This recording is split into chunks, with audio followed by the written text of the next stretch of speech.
Bismillahirrahmanirrahim. Assalamualaikum warahmatullahi wabarakatuh. Alhamdulillahirrabbilalamin. Allahumma sholli ala Sayyidina Muhammad wa ala ali Sayyidina Muhammad. Bagi sahabat Haira TV semua, diberikan Allah Subhanahu wa Ta'ala kesehatan dan rezeki yang berkah, diampuni dosa-dosanya, dipanjangkan umurnya, hidup dalam kemuliaan, dan akhir hidup husnul khotimah.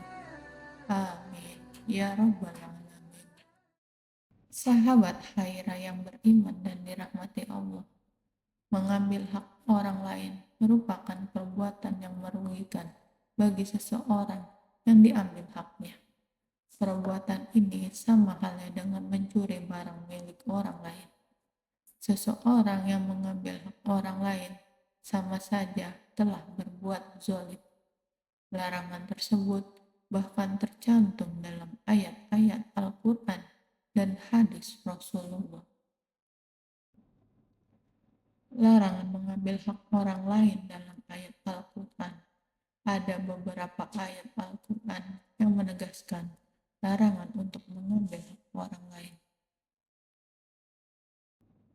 Yang pertama, surat An-Nisa ayat 29.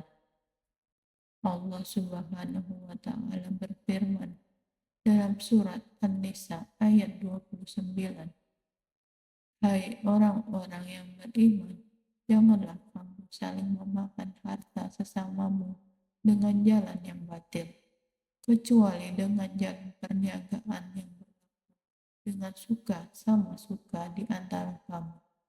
Dan janganlah kamu membunuh dirimu, sesungguhnya Allah adalah Maha Penyayang kepadamu. Ayat tersebut menegaskan bahwa setiap hal yang dikonsumsi seorang muslim harus berasal dari rezeki yang halal, bisa dari bekerja atau berdagang. Sementara jika cara mendapatkannya tidak halal dengan merampas hak orang lain, maka hal tersebut dilarang keras secara syariat. Yang kedua, surat Al-Baqarah ayat 188. Harta benda dapat membuat manusia yang berorientasi pada kehidupan duniawi gelap mata dan menghalalkan segala cara. Oleh karena itu, Allah telah memperingatkan dalam surat Al-Baqarah ayat 188. Janganlah kamu memakan harta dari antara kamu dengan jalan yang batil, dan janganlah kamu membawa urusan harta itu kepada para hakim dengan maksud agar kamu dapat memakan sebagian harta orang lain itu dengan jalan dosa, padahal kamu mengetahui.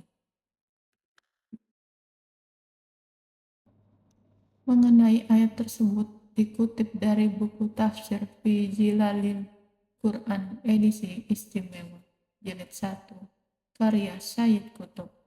Ibnu Katsir meriwayatkan di dalam menafsirkannya bahwa Ali bin Thalhah dan Ibnu Abbas berkata, hal ini berkenaan dengan seseorang yang menanggung suatu harta, tetapi tidak ada bukti. Lalu dia berusaha mengelak dan membawanya kepada hakim. Padahal dia tahu bahwa dia yang harus bertanggung jawab. Dan dia tahu pula bahwa dialah yang berdosa karena memakan harta yang haram karena bukan haknya. Yang ketiga, surat Al-Hasyr ayat 7. Adapun terkait rezeki yang diperoleh umat muslim pada dasarnya adalah murni dari ridho Allah, sehingga umat muslim perlu menyisihkan harta mereka di jalan yang benar. Dan oleh karena itu, distribusi harta sangatlah penting dalam Islam, sehingga keperluan kemaslahatan bisa diterpenuhi, sebagaimana dalam surat Al-Hasyr ayat 7. Apa saja harta rampasan yang diberikan Allah kepada Rasul-Nya dari harta benda yang berasal dari penduduk kota-kota, maka adalah untuk Allah, untuk Rasul, kaum kerabat, anak-anak yatim, orang-orang miskin, dan orang-orang yang dalam perjalanan, supaya harta itu jangan beredar di antara orang-orang kaya saja di antara kamu. Apa yang diberikan Rasul kepadamu, maka terimalah. Dan apa yang dilarangnya bagimu, maka tinggalkanlah. Dan bertakwalah kepada Allah.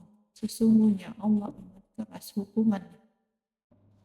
Pada masa itu, apa yang dia diberikan Rasulullah, maka dilarang untuk diambil atau diterima. Oleh karenanya, umat muslim dapat lebih menahan hawa nafsunya. Adapun cara tersebut, apabila dilakukan di masa kini, dapat dilaksanakan dengan berzakat, bersedekah, berbagi, dan lain sebagainya. Karena orang-orang fakir juga berhak atas rezeki dari Allah. Sahabat Khairah yang beriman dan dirahmati Allah, demikianlah apa yang saya sampaikan, semoga bermanfaat untuk kita semua. Sampai jumpa di video selanjutnya. Wassalamualaikum warahmatullahi wabarakatuh.